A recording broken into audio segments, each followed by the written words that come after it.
Hey guys, welcome to Devbhoomi career point. तो कैसे हैं आप लोग? आई होप आपकी तैयारी काफ़ी अच्छी चल रही होगी। तो देखिए, उत्तराखंड की महान विभूतियाँ सीरीज का आज भाग 38 है और इसमें आज हम देखेंगे उत्तराखंड के एक महान विभूति के बारे में जो कि देह से तो अंग्रेज थी लेकिन उनका मन पूर्णतया भारतीयों को समर्पित था। जी हाँ, मैं बात कर रहा हूँ सुश्री सरला बहन यानी कि कैथरीन हेलिमन की।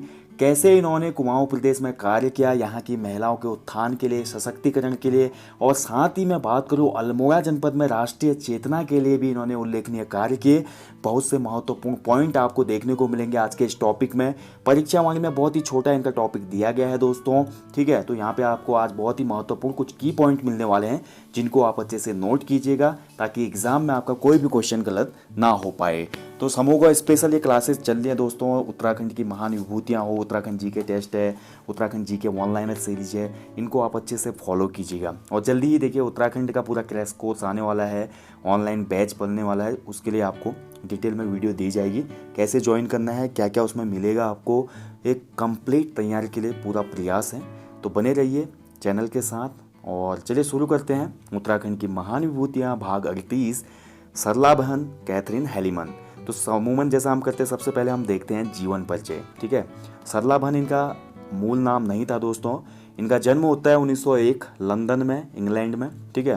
तो आपको पता है बहुत ही मशहूर सिटी थी उसमें लंदन, आज भी है, और यहाँ पे पैदा हुई। इनका जो मूल नाम था वो था कैथरीन मैरी हेलिमन। ये बहुत बार वॉरियस एग्जाम में पूछा गया है उत्तराखंड के ग्रुप सी के, तो आपको याद होना चाहिए। इनका जो पूरा नाम है वो है मिस कैथरीन मैरी हेलिमन। इनके पिता का नाम था ओ जी हेलिमन, ठीक है। ये महत्वपूर्ण आपको की पॉइंट मिल गया जो कि परीक्षा वाली बुक में नहीं दिया गया है, तो आपको याद रखना है इनके पिता का नाम क्या था, ओ जी हेलिमन, ठीक है दोस्तों।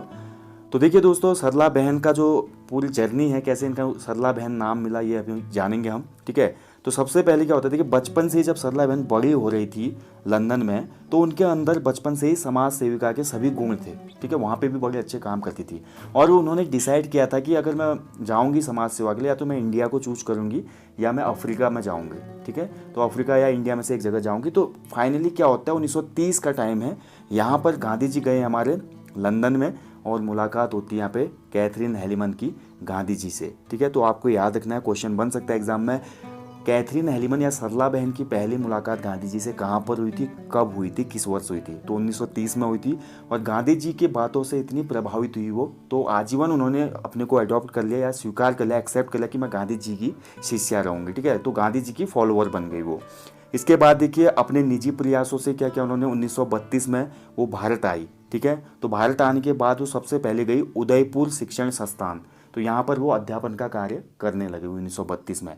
इसके बाद क्या हुआ, 32 के बाद गांधी जी ने इन्हें बोला कि आप गुजरात में जो वर्धा था दोस्तों, ठीक है, कौन सा प्लेस था, वर्धा, तो आप वर्धा में जाइए, वहाँ पे जो हमारे बुनियादी स्कूल हैं वहाँ पे आप एजुकेशन प्रोवाइड करवाइए। तो वर्धा में ये गई दोस्तों, ठीक है। लेकिन आपको पता ही है गुजरात है, वर्धा में बहुत ही गर्म जलवायु थी और ज़्यादा काम करने की वजह से थोड़ा ये अस्वस्थ रहने लगी। तो गांधी जी ने इनको बोला आप स्वास्थ्य सुधार के लिए देवभूमि जाइए, वहाँ पे आप बिल्कुल हेल्दी हो जाएंगे, ठीक है। भारत का स्विट्जरलैंड बोला था कौसानी को गांधी जी ने, तो उनको पता था यहाँ पे आके जो यहाँ का परिवेश है उससे कोई भी स्वस्थ हो सकता है, तो गांधी जी ने इनको सजेस्ट किया। तो उसके बाद जो सरला बहन थी हमारी, वो सितंबर 1941 में गांधी जी की आज्ञा पाकर चनौंदा आश्रम अल्मोड़ा पहुंच गई, ठीक है। तो आपको पता है दोस्तों चनौंदा आश्रम, इसकी स्थापना कब हुई थी, 1937 में हुई थी। किसने की थी, शांतिलाल त्रिवेदी जी ने। तो इसी आश्रम में पहुंच गई हमारी सरला बहन, ठीक है। अब यहाँ पे आश्रम में पहुंची तो क्या काम है भाई, आश्रम में बहुत से काम थे, जैसे कि जो हमारा तिब्बती ऊन आता था खादी आश्रम में, उसको सुधारना कैसे है, काटना कैसे है, स्थानीय महिलाओं को कताई बुनाई का काम सिखाना है, ठीक है। उसके साथ साथ जो हमारा खादी का जो हमारा मटेरियल तैयार हो रहा है उसकी मार्केटिंग करनी है। तो ये सभी कार्य वो महिलाओं को सिखाने लगी दोस्तों, और धीरे धीरे इस एरिया में उन्हें सभी लोग जानने लगे। सरला बहन उनको कहाँ से नाम मिला था, वर्धा से मिला था। उससे पहले वो कैथरीन हेलिमन थी, अभी हम इंपॉर्टेंट फैक्ट में जानेंगे, ठीक है। तो ये काम वो करने लगी, धीरे धीरे वो बहुत यहाँ पे फेमस हो गई, क्योंकि महिलाओं में देखिए महिला सशक्तिकरण का कार्य आपने देखा होगा अमूमन बहुत फोकस में रहता है, और उसमें उत्तराखंड में महिलाओं की स्थिति उतनी अच्छी नहीं थी। फाइनेंशियली रूप से हम देखें तो, आर्थिक रूप से देखा तो ये बहुत फेमस हो गई थी। इसके बाद देखिए 2 सितंबर 1942 को क्या हुआ, चनौदा के कुछ कार्यकर्ता गिरफ्तार हुए दोस्तों, क्योंकि देखिए उसमें भारत छोड़ो आंदोलन मूवमेंट चल रहा था, तो यहाँ के कुछ कार्यकर्ता इसमें गिरफ्तार हो गए, ठीक है। इसके बाद सरला बहन स्वयं खादी कपड़ों में जो उसमें तत्कालीन कुमाऊं कमिश्नर बैठा था नैनीताल में, मिस्टर एक्टन, तो एक्टन के पास गई थी और कड़ा विरोध किया था कि आप यहाँ के मानवाधिकारों का हनन कर रहे हैं, लोगों को आप जानबूझकर दबा रहे हैं। तो उसी समय जो कमिश्नर था उसमें तत्कालीन, उसने बहुत ही गुस्से में सरला बहन को बोला था, I want to hang down all the आश्रमाइट्स, यानी कि मैं चाहता हूं कि सभी आश्रमवासियों को फांसी पर लटकाया जाए। लेकिन कमिश्नर को इनको कोई डर नहीं थी, इन्होंने उसका फिर भी कड़ा विरोध किया और गतिविधियों में शामिल रही जो भी चेतना वाली या राजनीतिक गतिविधियां थी यहाँ पर। और उसके फलस्वरूप क्या हुआ, सरकार ने चिढ़कर इनको 1944 में गिरफ्तार कर लिया दोस्तों। ठीक है, जैसे गिरफ्तार हुई 2 महीने जेल में रही, लेकिन जैसे गिरफ्तार हुई तो उसके बाद लोगों का जो सिंपैथी थी वो और ज़्यादा बढ़ गई इनके लिए। क्यों? क्योंकि एक बाहर से आई हुई महिला, जो सरकार हमारी उसमें थी ब्रिटिशर्स की, उन्हीं मूल में से निकली हुई एक महिला, उनका पक्ष न लेते हुए कहीं ना कहीं भारतीयों की सेवा कर रही थी निस्वार्थ भाव से। इससे क्या हुआ, बहुत ज़्यादा ये फेमस हो गई। तभी मैं बोला था कि अल्मोड़ा में क्वेश्चन अगर बनता है आगामी परीक्षाओं में कि अल्मोड़ा में राष्ट्रीय चेतना फैलाने में किसकी विशिष्ट भूमिका रही महिलाओं के दृष्टिकोण में, तो ये सरला बहन या कैथरीन हेलीमन इसका आंसर होगा दोस्तों। ठीक है, तो चलिए बढ़ते हैं अगले जो महत्वपूर्ण कुछ पॉइंट हैं। इसके बाद देखिए दोस्तों, सबसे महत्वपूर्ण हर बार क्वेश्चन बनता है, सरला बहन ने पर्वतीय महिलाओं के उत्थान हेतु 1945 में कस्तूरबा महिला उत्थान मंडल के अधीन बालिकाओं के लिए कौसानी में लक्ष्मी आश्रम की स्थापना की। बहुत महत्वपूर्ण पॉइंट है, कौसानी में लक्ष्मी आश्रम की स्थापना किसने की थी? सरला बहन ने की थी। कब की थी? 1945, कहीं पे 1946 दिया हुआ है, ठीक है, और कहीं पे 1945 है। उत्तराखंड की हिस्ट्री में ये बहुत ज़्यादा दोस्तों कंट्रोवर्सी है, हर जगह तिथियां अलग होती हैं, तो लगभग आप याद रखिए, एग्जाम पॉइंट ऑफ व्यू से आपने देखना है, क्योंकि 2 सेम तो नहीं दे पाएगा, किसी किताब से पिक करेगा ना।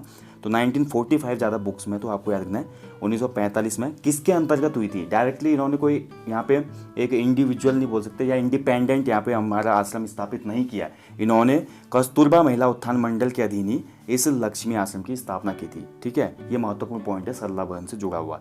इसके बाद देखिए 1952 में सरला बहन ने हल्द्वानी में सर्वोदय सम्मेलन का भी आयोजन करवाया। बहुत महत्वपूर्ण पॉइंट है, क्वेश्चन बन सकता है, किसने 1952 में हल्द्वानी में सर्वोदय सम्मेलन आयोजित करवाया था?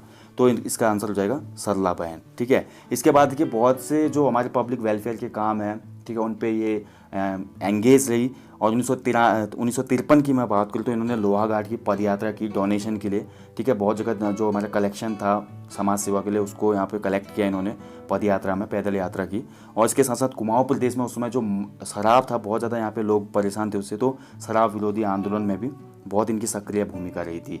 इसके साथ साथ इन्होंने केदार घाटी, चमोली के जो अगस्त्य मुनि हैं, ऊखी मठ है, गुप्त काशी, संपूर्ण क्षेत्र देखिए जो था इनको ग्राम दान में मिला था। ठीक है, तो यहाँ पर भी उन्होंने बहुत से काम किए थे। बहुत सी मतलब बोल सकते हैं कि उत्तराखंड की धरती में महिला सशक्तिकरण में या महिला उत्थान में ब्रिटिश टाइम पे जो सबसे ज़्यादा योगदान रहा वो किसका रहा, तो वो सरला बहन का ही रहा दोस्तों। ठीक है, चलिए बढ़ते हैं अगले कुछ महत्वपूर्ण इनसे पॉइंट जुड़े हुए देखते हैं। ठीक है, तो देखिए ये महत्वपूर्ण पॉइंट यहाँ पे, आपको पता है सरला बहन का जो मूल नाम था वो कैथरीन हेलीमन था। ठीक है, और किसने दिया था वो भी पता है आपको, गांधी जी ने दिया था ये नाम। लेकिन क्वेश्चन देखिए आजकल जैसा यूके SSS पैटर्न फॉलो कर रहा है, क्वेश्चन बन जाएगा, गांधी जी ने किस स्थान पर कैथरीन हेलीमन को सरला बहन नाम दिया था? तो गांधी जी ने जब इनको वर्धा में भेजा था बुनियादी शिक्षा के लिए, तो वर्धा में ही इनको सबसे पहले सरला बहन नाम से संबोधित किया है। आज से बोला आप इंडिया में आ गई हैं तो आपका यही नाम होगा, तो आपको याद रखना वर्धा, गुजरात। ठीक है, बाकी देखिए सरला बहन के बारे में जितने महत्वपूर्ण पॉइंट थे दोस्तों हमने यहाँ पे डिस्कस कर लिए। सरला बहन का संपूर्ण जीवन दलगत राजनीति से दूर रहा दोस्तों, समाज सेवा को हमेशा समर्पित रही, देह से अंग्रेज थी, मन से संपूर्ण भारतीय थी, अच्छे से हिंदी लिखना बोलना जानती थी। अल्मोड़ा में जब रहती थी तो कुमाऊनी का भी उनको अच्छा खासा नॉलेज हो गया था। ठीक है, तो बहुत से कार्य हैं इन्होंने जो यहाँ पे किए दोस्तों, खासकर महिला सशक्तिकरण के लिए इन्होंने बहुत ज़्यादा यहाँ पे कार्य किए थे दोस्तों। ठीक है, और इन्होंने देखिए जब 1975 में इनका 75वां जन्मदिन सेलिब्रेट हो रहा था, ठीक है, 1975 में, तो इन्होंने 9 सूत्रीय कार्यक्रमों का भी सम्मेलन किया था कौसानी में। ठीक है, जिसमें बहुत से पॉइंट थे, जैसे जन जागृति के लिए पद यात्राएँ करना, ठीक है, भूस्खलन के लिए वनों का हमारा जो विकास करना है, बहुत से पॉइंट थे। तो यहाँ के लोगों को हमेशा एजुकेशन दी इन्होंने। जो हमारी राष्ट्रीय चेतना चल रही थी, ब्रिटिशर्स के जो हमारे ऊपर अत्याचार थे उनका भी इन्होंने खुलकर विरोध किया, ये बहुत बड़ी बात थी उस समय के हिसाब से। ठीक है, पूरा जीवन समर्पित रहा इनका कुमाऊं क्षेत्र में, उत्तराखंड क्षेत्र में, और फाइनली 1982 में ये पंचतत्व में विलीन हो गए दोस्तों। ठीक है, तो 1982 ये वर्ष था जब कैथरीन हेलीमन या सरला बहन का निधन हो गया। ठीक है दोस्तों, तो दोस्तों ये था, देखिए आज आपने देखा उत्तराखंड की महान विभूतियाँ पार्ट 38 सरला बहन। तो ऐसे ही महत्वपूर्ण टॉपिक आपको देवभूमि करियर पॉइंट पे निःशुल्क मिलते हैं। आज तक जितने टॉपिक मैंने दिए होंगे शायद ही किसी ने दिए होंगे निःशुल्क आपको, लेकिन बहुत से लोगों का मैसेज आता है मेरे को व्हाट्सअप पर, फेसबुक पर। कंबाइन एक हमको उत्तराखंड हिस्ट्री, उत्तराखंड के आंदोलन, उत्तराखंड की पत्रकारिता, उत्तराखंड की महान विभूतियाँ, उत्तराखंड से संबंधित महत्वपूर्ण फैक्ट जिन पे आज का पेपर बन रहा है उसका कोर्स दीजिए। तो उसको लेकर मैं काफ़ी दिन से यहाँ पे कार्य कर रहा हूँ और जल्द ही वो कोर्स शुरू होने जा रहा है दोस्तों। अगर आप इंटरेस्टेड हैं तो ज़रूर बताइएगा, जल्दी ही डेमो वीडियो मैं डाल दूंगा। उसके बाद हम उस बैच को शुरू करेंगे। बैच कब से प्रारंभ होगा, क्या कंडीशन है, इसके लिए मैं एक सेपरेट वीडियो अलग से दूंगा। मिलता हूँ मैं आपको जल्दी। कोई भी डाउट क्वेरी हो आप फेसबुक पेज पे मैसेज कर सकते हैं। Thank you for watching guys. समाज सेवा, देखिए जैसे कैथरीन एहलीमन है, इनका एग्जाम्पल हमने लेना चाहिए दोस्तों। हमें हमेशा एक दूसरे की हेल्प करनी चाहिए, सेवा करनी चाहिए। जो हमसे नीचे है उसको हमने हाथ देकर ऊपर उठाना चाहिए। हम देखिए किसी को हम हाथ देकर अगर नीचे से ऊपर की तरफ लाएंगे तो हमेशा हमें एक ऐसी सुपर नेचुरल पावर हमको यहाँ पे पुश करेगी, हम खुद ब खुद ऊपर जाएंगे। तो अच्छा सोचें, अच्छा बने और जीवन में हमेशा 4 चीज़ों को फॉलो करें। मैं जो बोलता हूँ आपको, ठहरें, सुनें, समझें, उसके बाद प्रतिक्रिया करें। मिलते हैं जल्दी, अपना ध्यान रखिएगा। जय हिंद, जय देवभूमि।